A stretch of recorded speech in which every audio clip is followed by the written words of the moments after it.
All right, everybody, welcome to the Worth Unlimited Agent Update and Sales Track Training for October 30th, and we're going to be discussing qualifiers and tie downs in today's session. I'm thankful for everybody that's on the call, and thank you for joining us. So qualifiers and tie downs, what are we really talking about? Well, in order to find out the qualifiers and the tie downs, you have to ask questions, and that is like Sales 101. But I mentioned earlier that you have to ask the right questions. You have to ask questions that are relevant. Keep your agenda off the table. I cannot stress this enough. So many people I know that are involved in sales, outside sales, recruiting, things of that nature, they kind of have a sales pitch, just a standard pitch, and they can't ebb and flow. They can't adjust this pitch. They just kind of say the same thing over and over and over again. And if any of that language in there doesn't resonate with the client, well, you've already lost the client, because remember, we have 7 to 10 seconds. Cater your pitch to identify ways our program can help or resolve things that are important to them. Your agenda should be, as we opened up with this evening, to have the heart of a servant, to serve their needs, to give them the best offering. All too many times we come across a product and we just try to shove it down their throat. This was another conversation that I had with Jeff Morasso. I've had this conversation with Darlene. I've had it with Joan. Expand your offering. I mean, many times you'll talk to somebody and they're really not interested in debt elimination, but they're interested in retirement planning. They're not interested in retirement planning. They're interested in solar. They're not interested in solar. They're interested in finding a good deal on a car. Make yourself diversified. I'm not saying join a bunch of different businesses. I'm saying make contacts. If you're out there meeting people and you're out there networking yourself, which is what you truly have to do to be successful in this business, if you run across somebody that has another need, maybe they need legal services to get bad marks off of their credit score. There's so many companies out there that do credit repair. Maybe they truly need a consolidation. Maybe they need a mortgage. Maybe they are just looking for a home equity line of credit. Think about your scope of what you do in debt elimination with Worth Unlimited. And I want you to write Worth Unlimited in the center of a piece of paper, and I want you to kind of do this for homework over the week with neuroplasticity and backwards bicycle. What I want you to do is write in there Worth Unlimited, and then just draw arrows out, little circles, and try to find places where other people that you know, their businesses could intersect with the needs of your client that you're trying to get out of debt. Referral sources are an extremely great way to get referrals back. I've had clients that are not interested in debt elimination. I've referred them for credit repair, consolidation, mortgages.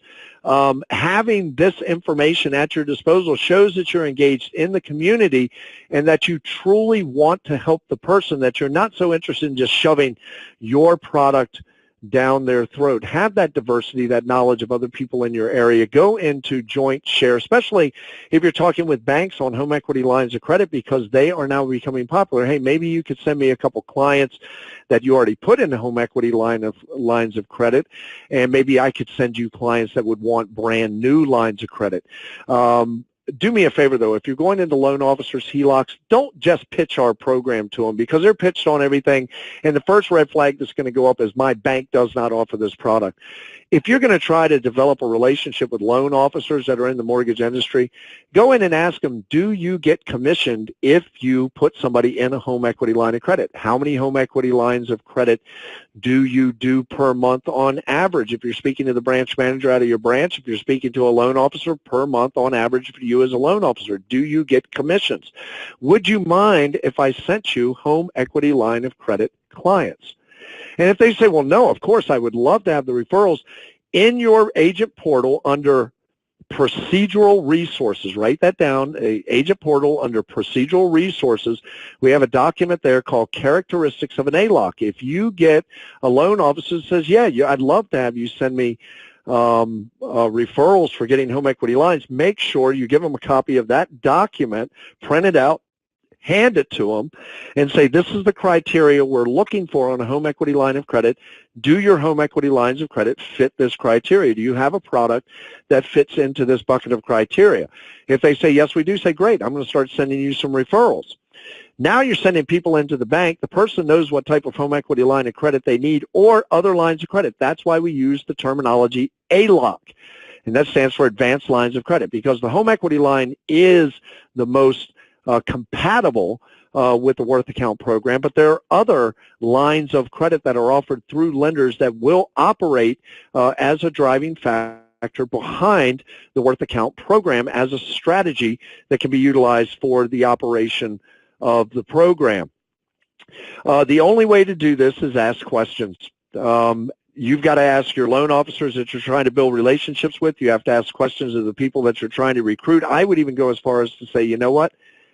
I think that you should interview people before you actually hire them on. This shows intent. This shows professional. It's your business. Run it with people that you would like to be engaged with and that you would like to work with, and I think that this is a big deal. Ask questions. Find out what is important to the person you are speaking with. Helps to qualify the prospect. Are they a good candidate for being, are they a good candidate for what it is that you are looking to accomplish? Are they a good candidate for what it is that you are trying to do in your business? Will they suit the needs of individuals that you already have on your team? Do they fit into your culture? Do they fit into, let's just go here. Do they fit your personality? That doesn't mean that you disconnect certain people just because, you know, maybe there's personality difference or things of that nature, but it definitely does mean that you want to make sure that you're finding people that have a mindset of wanting to be successful inside this business. Are they a good candidate for being an agent or a client? Is this something you would actually work with? It helps to determine what aspects of being an agent, client, prospect you would appreciate the most, they would appreciate the most. It helps weed out people who are not willing to think outside of the box, not really interested in the opportunity or the product, or they are interested in maintaining their status quo. Remember, we talked about the recipe. You want people that are teachable, that are open-minded, that their glass is ready to be filled up. That doesn't mean they're empty. They should be bringing some skill set to the table. And that's why I'm saying, just because the personality doesn't necessarily mix, ask them about their skill set. They may fit a specific place on your team where you're lacking in that specific skill set. I don't think we're going to get to tie downs this evening. I think we're just going to be able to go through qualifiers this evening. This is a lot of information, and I know this feels like you're drinking from a fire hose, but do make notes. If you get one golden nugget out of this evening that propels your business forward, kind of rest on that. Get with your leaders that were on the call. Get in access with the video from YouTube, and you can watch this again. Recruiting example qualifiers. Do you know anyone with debt or know anyone with a mortgage? Do you know anyone looking for some extra income? Many times these questions are themselves. It's, yeah, I am. Or, yeah, I do know some people, but you want to know who they know. You don't want to bring somebody in that's not integrated into the community and they answer, no, I don't know anybody with debt. I don't know anybody with a mortgage. I don't know anybody that wants to earn extra income. That's probably a lost leader for you. Ask them what they do for a living currently. If they are currently out of work, they're looking for a job, what did you do? How has the economy affected your current business if they currently have a small business or they're in business or they're working a job? Would you be open to taking a closer look at how this may benefit you? Have you heard about the Worth account? That one goes back and forth for recruiting and sales. Are you interested in learning about different ways to increase your core business? Would you like to make great money on a part-time basis? Are you making the kind of money today that you would like to be making? If you want to make some quick notes on that screen, but make your questions relevant, like you're interviewing somebody, like, do they have the capacity to move forward in this? If their answer is no to all of these, if they say, no, I watch a lot of TV, in my job right now, and I'm not saying mechanics can't do this, but maybe they're not thinking out of the box, because I have some very successful people inside this business. I have a gentleman that actually ran his own Snap-on business, things of that nature. And just so you know, at the end of this lesson, if you want to search this on YouTube, What you're going to search for is Worth Unlimited. Write this down, Worth Unlimited Sales Track 3. Write it this way, Worth Unlimited Sales Track 3, comma, qualifying questions and tie downs. Please write that down if you want to go back and review this lesson. And each night we're going to be placing these up on YouTube. They usually take a day or two to get the editing done, but we will get them up within a day or two. So you come back and listen to them and listen to them and listen to them so that when we come up to next week's lesson, you're up to speed. We're going to start coming up with a format. I'm working on trying to figure out how to place a playlist on YouTube. So when you click on it, it just brings up all the videos, and we will list them as Sales Track Lesson 1, Sales Track Lesson 2, Sales Track Lesson 3, and then what they are. Starting point, 15-second commercial, qualifiers, and tie downs. So you can go back and review this information at your leisure. Are you satisfied with your current income? What a great question to ask somebody that you're thinking about recruiting. You just had great service at a restaurant, a store, a phone, text service, wherever it may be. Somebody has waited on you. Somebody has given you service. Here's a great question to ask, and I ask this all the time even when I'm not trying to recruit. You did a great job today, and thank you. I'm looking for someone or some more agents. Are you interested in making some extra money? Why would I ask that question? I'm a corporate representative. I cannot build my own team. I cannot build my own team because I'm a corporate representative. I'm supposed to be building the nation. Why do you think I would ask? You did a great job. Thank you. I'm looking for some more agents. Are you interested in making some extra money? Well, if you're a hitter in the company and you're doing sales and you're constantly on my sales board, do you think if I run into somebody that needs to be recruited, I think they'd be a good fit for Worth? You honestly think that I would not talk to them about you or get an idea of who they are to see who they would fit with and forward that information over to you? Genesis, please send me an email on your question so I don't have to repeat information. If you do not have my email, Genesis, you can contact support at 877-576-5563. They will give you my email, and I will be more than glad to give you the YouTube information. Another question is, my business is really growing, booming right now. Do you know anyone who would be interested in making some serious income, part-time, full-time? It doesn't matter. I'm really swamped. Do you get the phraseology? Look at the phraseology that's on your screen. I'm really swamped, and I need the help. I need your help, you can maybe say. I need more agents. My business is booming. I don't know how you feel about being a server here at Applebee's. I don't know how you feel about working for T-Mobile, and I'm not asking you that question. I'm just telling you, look, there is another opportunity out there, and if you're interested, my team is exploding. We're expanding. We need more people. Would you be interested to take a look? Would you take a meeting with me? These are all very, very relevant questions. Genesis, if you would please go back in on the question section and let me know you heard what I said and the phone number for customer support, client support to be able to get in touch with me so I can give you the YouTube information.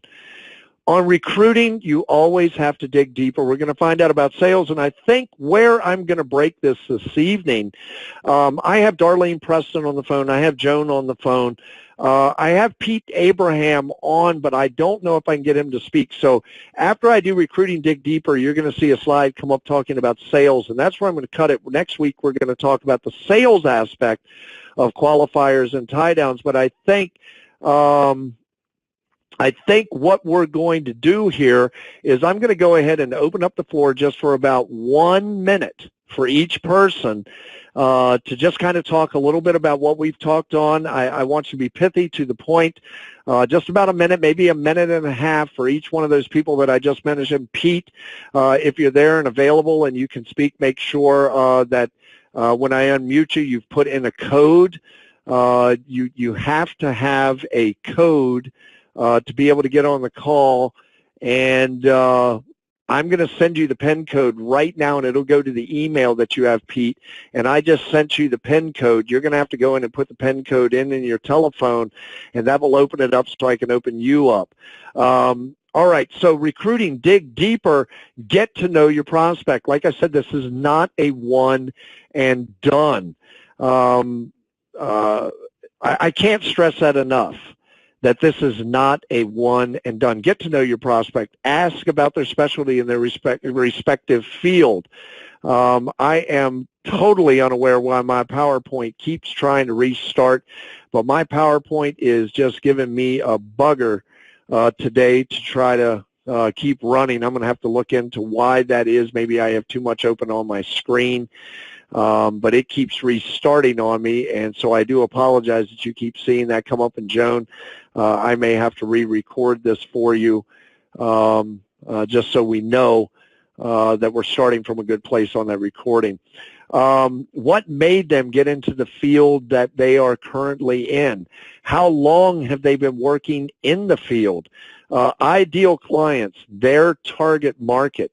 How has the economy affected their business, etc.? If you are targeting realtors, loan officers, financial planners, and or insurance agent, watch our team training or industry-specific recruiting for questions and value proposition. We talked about the value proposition, and you know, the value proposition is a big deal. They always tell you don't give somebody a price until you've built value, but the value proposition is moving a little bit more into how can you tailor your presentation of materials to the individual so that it falls in line with what they have listed as their specialty or what they've listed as important to them or how the economy has affected their business. That's why you're asking these questions, is so you can tailor your presentation and tailor your approach to the individual so it is a relevant approach. And it looks like Pete Abraham got the code, and he's going to be able to come on here. The prospect will tell you things that are important to them, and then you can adjust your presentation to include things that are important to them from your value proposition. Now, this is not something you just wing. Remember, we're asking qualifiers and tie downs. This is stuff you make notes on when you're asking them the qualifiers and tie downs. And when you go back to make your presentation, you're going to hit these key points of their value presentation and how either being a part of the business or purchasing the product is help them to solve one of their situations, one of their difficulties, one of the hurdles they have to overcome either in their personal life with finances, business life, with their business and things of this nature. So I just want you to be aware that I know I have thrown a lot of information with you on the recruiting side of this, but this is all very valuable information to setting yourself up for success. So as I mentioned, I'm going to stop here with sales examples, and just to kind of give you a little summary, at the very end of this, when we get through it, I think it's going to take us next week, I will go into a summary page that summarizes the sales and the recruiting side of this. But in summary, when we're talking about qualifiers and tie downs, I would say asking questions is the most important thing that we've thrown out here. Don't let your agenda override your ability to listen actively and ask good questions of your client that will help to qualify, are they a good fit for you? Are they a good fit for this business? Will they be able to see some type of success inside of this business? Is this an individual that is going to have the ability to see success? Make it relevant. The other thing that I would say here is that when you go into a conversation with someone, you have to be able to ebb and flow. So that means trying new things, and that takes us back to the very beginning of neuroplasticity and backwards bicycle. You may have your particular industry wired. You may be the best teacher. You may be the best mechanic. You may be the best insurance salesman that is out there, and we have a broad array of individuals that are involved in this. But be open to the idea of trying something brand new. If your leader, the person that recruited you, said, hey, I want you to try this. Hey, I want you to make 10 phone calls in the course of the week, and I want you to meet 5 new people. Yeah, that could be scary to some people, but you're never going to change. You're never going to grow unless you get out of that comfort zone and you try these new ideas and try the system, try the recipe. Remember I said I tried to make the asparagus casserole and it just did not come out good. Well, I went back about a week later, and my wife and kids were not happy about it because they were like, that thing tasted nasty. And I followed the recipe to the letter. Now, I didn't go a week after I had made it the first time. I'm literally saying about a week ago. I went back. When I got back in the home, I'd been on a cruise for 2 weeks, and I tried this recipe again, and I pulled out my mother's recipe card that I'd written down everything she said, and I followed it to the letter, and my kids were not excited to try this again. And when I say my kids, I have a 19 and a 20-year-old. I've been married for 21 years to my lovely wife, Chelsea. Never been married before. Don't have any other kids. Needless to say, they were not excited about trying this recipe again. And I cooked it and delivered it, and my son still didn't like it. He just doesn't like asparagus, but my wife and my daughter both loved it, and it tasted like my mom's. So do remember something. The recipe, the process is what we really need to concentrate on. The language will come. Just getting out there and getting active, if I can make any other last point, it's take action on the information that you are learning. So with that having been said, I'm going to go to Darlene Preston, and I know that she's made some notes. I know that when she's on these calls that certain things hit her heart. And what I really want from you, Darlene, is what was the one thing, I don't care if it's a reiteration of something I've already said, or maybe it's something I did not say, and I want this from the other three of you, from Joan and from Pete Abraham. I want to know what hit you at home, or what didn't I say, one or the other, and you've got about 1 minute and 30 seconds. So with that having been said, Darlene, how have you been doing? Darlene? Wait, hold on. Didn't unmute her. There you go. Darlene? Hi, how are you? I'm doing wonderful. How have you been doing? I'm wonderful, wonderful. Busy, which is always a good thing, but full. Yes. Yes. Well, we're so glad to have you on the call, and so glad for your participation. You've been an integral part of the growth of the company. 1 minute and 30 seconds max, maybe 2 minutes. What would you want to tell the agents that have been on this call this evening? Well, thank you for the opportunity, as always. When thinking about recruiting, guys, what I always look for are can-do, will-do attitudes, not just talkers. Not just people that say I'm going to do this and that and the other thing, and they're just talkers. We need action behind those words, and I always think of that, action. But also think of it, when you're looking to recruit, look at who you would like to have around a conference room table. So see yourself sitting at your conference room table of your business, because this is your business. See yourself sitting at that conference table, and who would you like to have around that conference table? Wouldn't you like to have can-do people, will-do people, action-oriented people, those that are coachable and teachable, those that listen and add positive attitude and positive things to it? Because if you think about your business, the truth about our success, it involves that hard work and, of course, risk. Guys, don't forget those late nights working on getting things done and in place. Some people even, follow through and say, maybe there's some struggle along the way. That's okay. Maybe you have some failures. That's okay. The fact is that you are persistent in what you're doing. And Matt kept saying the word action.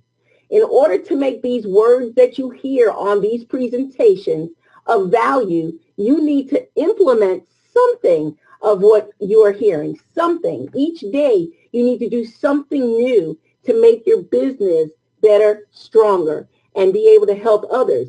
You might have some doubts and changes in tweaking your program so it works better for you. You may even receive some criticism.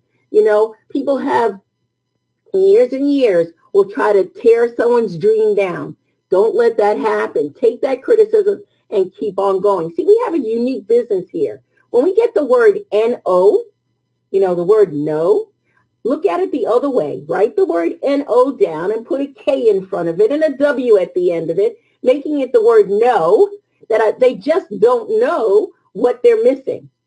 So you can always go back to them. As long as you maintain those major things, I call it my 4 Ds, Mac, and it's desire, determination, direction, and discipline. And you keep that in your heart, and you go out to the point of saying, I want to help someone either have a new income stream and or debt freedom. And so I look at that, and I don't let rejections and sacrifice and disappointment go towards the negative. I just say that's just another step in my progression to be where I want to be in my business and help other people, not using it as a stumbling block, but a stepping stone to be able to reach the goals that I have in my plan. So keep this in mind. Adapt the ISM effect. IASM. I am sold myself. The ISM effect. So enthusiasm, right? That ISM effect means that I am sold myself. Don't be a secret agent. Go out there and tell someone else and bring someone else into this business, because it will change lives for this generation and the next to come. Thanks, Matt. Fantastic, Darlene. Thank you so much.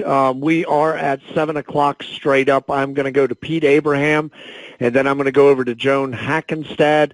Let's try to keep it to a minute and 30 seconds, if at all possible, so we can get everybody off the call by 7:05. So I'm going to run over to Pete here real quick. And remember, Pete, maybe one or the other, either what hit home with you on the training this evening, or maybe something that I did not say that you want to get across. What would you leave agents with this evening? Pete, do I have you there where you can speak? Sounds like you are self-muted, Pete. That's what it's saying. If you'll unmute your phone, I unmuted you. I'm going to give it 3, 2, 1, 0. All right, I'm going to have to move over to Dr. Joan Hackenstad, and I'll go back and see if Pete is back on. And so here we go. Dr. Joan, are you there where you can speak? I am, yes. All righty, so 1 minute, 30 seconds, maybe 2 minutes. I think everybody loves hearing from you, and I love what Darlene had to say. What hit you and really hit home with you, or what would be something you would tell people that I did not say? Well, thank you for that. I would have to say that there's an art to asking questions. I know that there's a ton of books out there. You can Google the art of asking questions. It really is at the heart of any type of sales approach. And really how they answer the question will tell you everything that you need to know to move forward in the sales process. Let's just use a couple examples on the screen right now. It says, what made them get into the field? Well, that's going to tell you a lot. Let's say you're talking to a realtor, and you ask that realtor, hey, how come you got into the real estate profession? Maybe they said they knew that they could make some really good money and work very little hours. Well, that tells you need to concentrate on the compensation plan when you're talking to them. What if they say, you know what, I was just so excited, I really love to help people. Well, now you know you need to concentrate on the crusade side of things. So there's an art to asking questions, but really the critical part of this is that you have to listen to what they have to say. So truly be genuinely focused on the person in front of you and carry on the conversation. You really cannot script this. It is about carrying on a conversation and then focusing on them and what they have to say. Now, also going back to the art of asking questions, you can guide people through the sales process by asking questions. And I'll give you 4 questions as an example. If you meet somebody, do you own any property? If they answer yes, how many years do you have left on that mortgage? Because you know 85% of people or 95% of people that have a house have a mortgage. Don't you hate all that interest you're going to give away to that financial institution? Have you heard of the Worth Count program? Those 4 questions in and of itself guide people down the path as a client prospect to get where you want to go. So I really want to encourage you to really pay strong attention. I'm so glad that we're going to have this over 2 weeks, because this really is a critical part about really asking the right questions, getting to know your prospect, and using that to your and their advantage. So thank you, Mac. I appreciate you letting me chat for a minute. No worries at all. People, this is something I want to let you know. I bring these people on the call because they've been successful in the business, because they've been in the business. Many of these people that I bring on the call have been around this business with us. I'm talking stretching 8, 9 years, some of these people. Do know that we are putting talented people on the call for you. We are giving you information that we know is successful with individuals. Trust your recipe. Dr. Joan, thank you for your information. Darlene, thank you so much for your information. I want to thank everybody for joining the call this evening. I am going to do kind of an exit here, but I'm going to come right back on so Dr. Joan can end the recording. So I want to thank you all so much for getting on the call, and thank you for joining us here at Worth Unlimited and helping us to grow and build the culture that we have inside this company. So let's get out there and do it big. Let's get out there and do it right. But at the very least, let's get out there and do something big right now. This is Max Saunders saying bye-bye for now.